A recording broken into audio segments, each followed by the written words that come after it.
তো গাইজ যে বিয়ে বাড়ি ভাড়া পেয়েছি সেটা হলো দিনহাটা টু জলপাইগুড়ি ময়নাগুড়িতে। তো এখানে এসে প্রচুর খাওয়া দাওয়া, অনেক আনন্দ ফুর্তি হয়ে গেল। তো একবারও মনে হলো না যে বিয়ে বাড়িতে ভাড়ায় আসছি।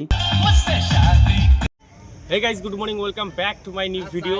তো গাইজ আজকে আমি ভাড়া পেয়েছি 7 মাইল টু ময়নাগুড়ি শিলিগুড়ি ময়নাগুড়ি। তো গাইজ আজকে বিয়ে বাড়ি ট্যুর হতে চলেছে। তো আপনারা বিয়ে বাড়িতে কী করি না করি সব দেখতে পারবেন এই ভিডিওর মাধ্যমে। তো চলো। তো প্রথমে বিকে ভাই ফুল ট্যাঙ্কির তেল লোড করে নিলাম। সো ট্যাঙ্কি লোড করে সোজা চলে আসলাম জলপাইগুড়ি ময়নাগুড়ি। আর এখানে এসে আমরা অপেক্ষা করতেছি, আমরা গাড়ি 6টা নিয়ে বাড়াইছি। তো বাকি 4টা গাড়ি কিন্তু ওমিনি গাড়ি। আর এখানে দেখতে পাচ্ছি আমার পিক আপ দাঁড়িয়ে আছে আর আর্টিকাটা দাঁড়িয়ে আছে। তো আর্টিকা কিন্তু ভালোই টানছে। আর আমিও কিন্তু আর্টিকার সাথে সাথে আমার পিক আপটা নিয়ে টেনে আসলাম। আর বাকি 4টা গাড়ির আমরা অপেক্ষা করতেছি, বাকি 4টা গাড়ি কিন্তু ওমিনি গাড়ি। তো আধ ঘন্টা অপেক্ষা করে সোজা আমরা চলে আসলাম বিয়ে বাড়িতে। বিয়ে বাড়িতে দেখতে পাচ্ছেন প্রচণ্ড কিন্তু লোক আসে, এখানে প্রচণ্ড ভিড়। তো আমরা কিন্তু বিয়ে বাড়ির গলিতে আছি এখন। বরের গাড়ি কিন্তু সামনে আছে আর আমার গাড়ি এখানে দাঁড় করে রাখলাম। সো অনেক কষ্ট করে বিয়ে বাড়ির গলিটা পার করে আমি গাড়িটা এখানে সাইড করে রেখে দিলাম। তো ভাই বিয়ে বাড়িতে ঢুকে দেখি যা নাচ গানা চলছে এখানে।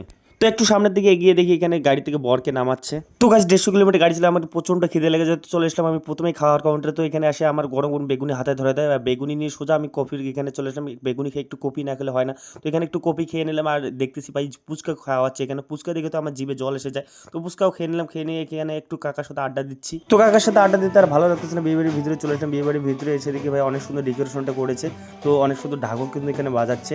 তো আমি প্রথমে আগে চলে আসলাম যে আমার কি কি জিনিস নিতে হবে আমার ব্লোরো পিক আপে। তো এখানে দেখলাম অনেক জিনিসই দিয়েছে, মনে হচ্ছে না এক টিপে সব মালগুলো যাবে। তো এই হলো বিয়ে বাড়ির পাত্রী। তো পাত্রী কিন্তু এখানে অপেক্ষা করতেছে পাত্রর। তো সবাই কিন্তু পাত্রীর সাথে ছবি উঠতেছে, আমিও কিছু ছবি উঠে নিলাম পাত্রীর সাথে। তো ভাই এই জিনিসগুলো দেখে আমি একদম অবাক হয়ে গেলাম যে এতগুলো জিনিস আমাকে নিয়ে যেতে হবে। তো গোটা বিয়ে বাড়িতে কিন্তু বক্সের খুব সাউন্ড আসতেছিল। তো আমি সেট আপটা দেখতে আসলাম যে কী কী সেট আপ আছে। তো দেখি এখানে অনেক কিছু সেট আপ কিন্তু আছে। তো আবারও বিয়ে বাড়ির ভিতরে চলে আসলাম, এসে দেখি এখানে কিন্তু বিয়ের প্রস্তুতি চলছে।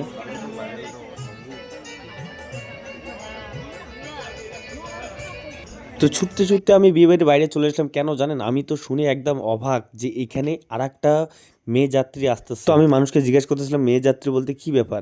তো বলছিল এরা যে মেয়ে যাত্রী আসতেছে, আমাদের বাড়ির মেয়েকে যে আমরা বিদায় করব, আমাদের বাড়ির মেয়েকে বিদায় করে আমরা অন্য বাড়ির মেয়ে নিয়ে আসবো। মানে কি, মেয়েকে বিয়ে দিয়ে ওনাকে একই দিনে কিন্তু ছেলেকেও বিয়ে দিচ্ছে।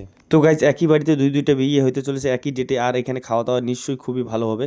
তো বসে পড়লাম আমি বেশি দেরি না করে, তার কারণ আরেকটা কিন্তু মেয়ে যাত্রী আসে, ওরা যদি বসে যায় তাহলে সমস্যা হয়ে যাবে, ভিড় হয়ে যাবে। এমনিতে অনেকক্ষণ থেকে ভিড় চলতেছে, সময় পাওয়া যাচ্ছে না ঢোকার মতন। তো এখানে প্রথমে আমাকে দিয়ে দিল বেগুনি, তারপর ভাই দিয়ে দিল স্যালাড।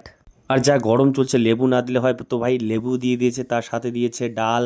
তারপরে আছে কিন্তু কাঁঠাল চিংড়ি, তার সাথে আছে রুই মাছের পেটি, তার সাথে দিয়ে দিল খাসির তেল, কয়েকটা মাংসর পিস। তো ভাই খাওয়া দাওয়া বেশি হয়ে গেছিলো, সোজা আমি চলে আসলাম ড্যান্সিংয়ের এখানে। তো আমার কিন্তু একটু নাচতে হবে, না হলে কিন্তু ভাই রাতে গাড়ি চালাতে পারবো না, কারণ হজম করতে হবে, নাহলে কিন্তু ঘুম ঘুম পাবে।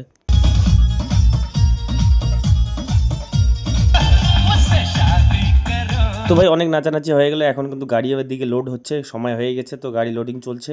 তো গাড়ি লোড হওয়ার শেষ, এখন আমি কিন্তু সব কিছু ভালো করে বেঁধে নিলাম। আর সবগুলো মাল কিন্তু এখানে লোডিং হয় নাই, কারণ জায়গা কম পড়ে যাচ্ছিলো। তো বাকি মালগুলো হয়তো দ্বিতীয় টিপে আমাদেরকে ডাকতে পারে। তো আমরা এখান থেকে রওনা করে দিলাম। তো ভিডিওটা ভালো লাগলে অবশ্যই লাইক করে পাশে থাকবেন, আর বেশি বেশি করে শেয়ার করবেন, আর কমেন্ট করতে কিন্তু একদমই ভুলবেন না।